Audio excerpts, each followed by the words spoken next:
Perkenalkan, nama saya Faiz Fernando. Saya hari ini akan membuat video tentang menjadi kewirausahaan. Tidak ada hambatan sebagai genetik keturunan bagi seseorang untuk menjadi wirausaha. Banyak kalian juga mengatakan bahwa sifat wirausaha bukan terbentuk karena faktor keturunan melainkan lingkungan. Banyak kalian juga mengatakan terdapat faktor khusus dalam pembentukan sifat seorang wirausaha. Faktor tersebut adalah yang ditanamkan keluarga kepada anaknya, yaitu dorongan untuk maju dan berprestasi tanpa ada tekanan yang dapat membentuk sifat kewirausahaan. Hal ini menjelaskan mengapa keluarga memiliki peran sangat besar bagi pembentukan sifat seorang wirausaha. Menjadi wirausaha yang sukses itu adalah bakat. Pendapat ini daripada zaman dahulu karena orang yang berani dan tidak takut mau menjadi wirausaha. Pendapat ini keliru karena menjadi wirausaha yang sukses itu tergantung pada kemampuan mengatasi dan mengelola resiko. Ada dua cara yang dilakukan jika Anda tidak memiliki keberanian dalam menjadi wirausaha, antara lain belajar untuk mengurangi resiko kegagalan, membentuk the business team skill agar menjadi bagian bisnis yang dibentuk. Jadi Anda yang memiliki rasa takut bisa menjadi bagian dari anggota tim, dan teman Anda yang ahli bisa menjadi pemimpin. 2. Menjadi wirausaha itu faktor keturunan. Belum tentu seorang pedagang mempunyai anak seorang pedagang juga, namun yang pasti seorang pedagang ingin anaknya menjadi seorang pedagang juga. Jadi wirausaha membutuhkan modal banyak. Ini merupakan mitos yang keliru karena modal bisa diperoleh dari mana saja. Salah satunya bekerja sama dengan pemilik modal atau meminjam uang dari bank.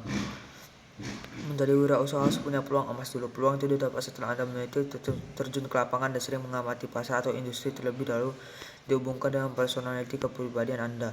Menjadi wirausaha itu harus nekat, dikarenakan modal, uang, dan waktu itu terbatas. Jadi kenekatan itu terkadang diperlukan, tapi nekat juga perlu alasan yang kuat. Selain Anda punya keberanian, Anda juga harus membuat perencanaan, strategi, taktik percobaan, penelitian, dan konsep wirausaha. Alasan seseorang tidak berminat wirausaha. Mitos yang keliru sering menjadi penghalang dan menghalangi seseorang mengambil keputusan menjadi wirausaha. Banyak alasan cenderung dilontarkan karena hanya ingin menutupi rasa takut yang berlebihan. Tidak tahu bagaimana caranya. Anda harus mempelajari dahulu dari membaca buku, tahu pengetahuannya, tahu tips dan triknya, tahu proses, kemudian belajar strategi kewirausahaan, dan akhirnya mengenal dan bisa mencoba dahulu atau ikut teman. Untuk menjadi wirausaha sukses, Anda perlu belajar dan membaca buku motivasi, pengembangan diri, ataupun buku pakar wirausaha. 2. Tidak mempunyai pengalaman.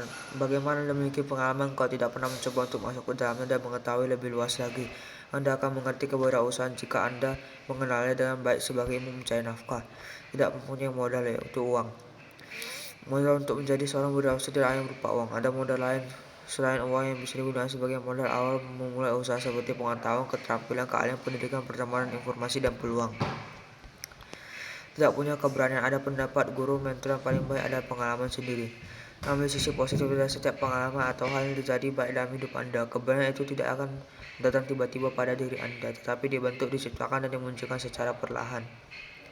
Tidak ada yang menuntun. Ketika Anda belajar, tentu membutuhkan penuntun, mentor, agar tidak terjatuh terlalu dalam. Dituntun pun tidak selamanya, perlu uji coba dan masa-masa belajar untuk harus mencoba incubation stage. Penuntun dapat diperoleh dari mencoba terlebih dahulu, minta bimbingan dari orang yang sudah sukses berwirausaha, dan belajar dari buku. Takut keluar dari zona nyaman. Comfort zone. Rasa nyaman membuat Anda terjebak dan tidak mau berubah serta bergerak demi kemajuan Anda sendiri. Zona nyaman dapat menyebabkan kemunduran dan kerugian bagi diri sendiri serta menjadikan alasan untuk tidak berwirausaha. Jadi pekerja atau wirausaha sebenarnya memiliki tujuan sama, yaitu hidup sukses, kaya, dan makmur. Tingkat kemampuan wirausaha. Kemampuan wirausaha dapat dibagi berdasarkan seberapa besar dia dapat mengatasi rasa takut atau kegagalan atau kesulitan dihadapi. Tingkat kemampuan dalam menghadapi rasa takut kecil sekali. Tingkat ini seseorang cenderung menghindari resiko. Ciri-ciri penghindar resiko: senang mempertahankan rasa nyaman, selalu melihat kesulitan di depan mata, bukan kemampuan. Merupakan orang yang pesimis, melihat dengan rasa takut akan risiko, pemalas, banyak alasan untuk menghindari kerja keras, berusaha menutupi rasa takut, senang menganggur, senang bekerja dengan hasil yang instan, tidak menggunakan pengetahuan dan keterampilan untuk meraih hasil yang lebih baik. Tidak kemampuan menghadapi rasa takut sedang.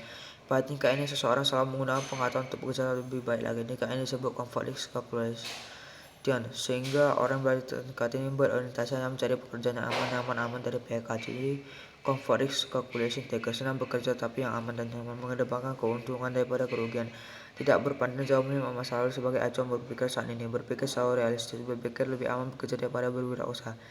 Tadi kerja sebagai pegawai yang ada tunjangan pensiun, berpikir cukup menerima apa adanya tetapi tidak kemampuan berpikir untuk mencari sesuatu yang lebih baik.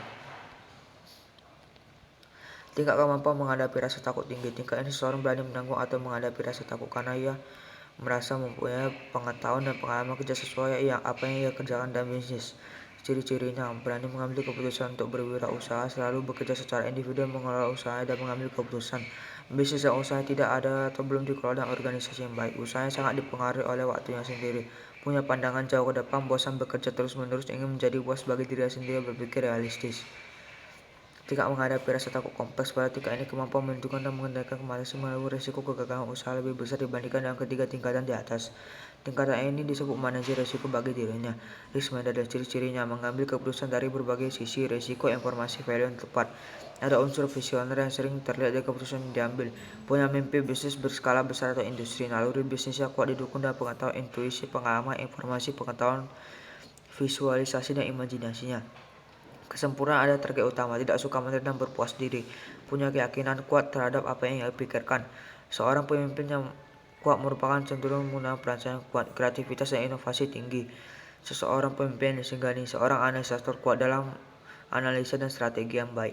Tidak kemampuan dalam menghadapi rasa takut sangat tinggi. Tingkat ini kemampuan seorang menghadapi rasa takut atau kegagalan cukup besar sehingga cenderung mengambil keputusan menggunakan intuisi yang kuat sekali, bahkan cenderung sedikit mengadu keberuntungan. Tingkat ini disebut risk taker, dikelompokkan menjadi dua jenis. Tingkat risk taker yang lebih realistis dan analisis. Tingkat ini disebut sebagai investor atau penanam modal yang memang menjadi wirausaha dan tujuan memiliki saham atas sebuah perusahaan dalam jumlah tertentu untuk mendapat keuntungan baik berupa dividen, pembagian laba kepada pemegang saham sesuai proporsinya, kenaikan saham apabila jual kepada orang lain. Tingkat risk taker mengambil risiko, bersifat intuisi dan menggunakan perasaan feeling semata. Tingkat ini tidak bersifat bisnis tapi mengarah kepada hobi saja.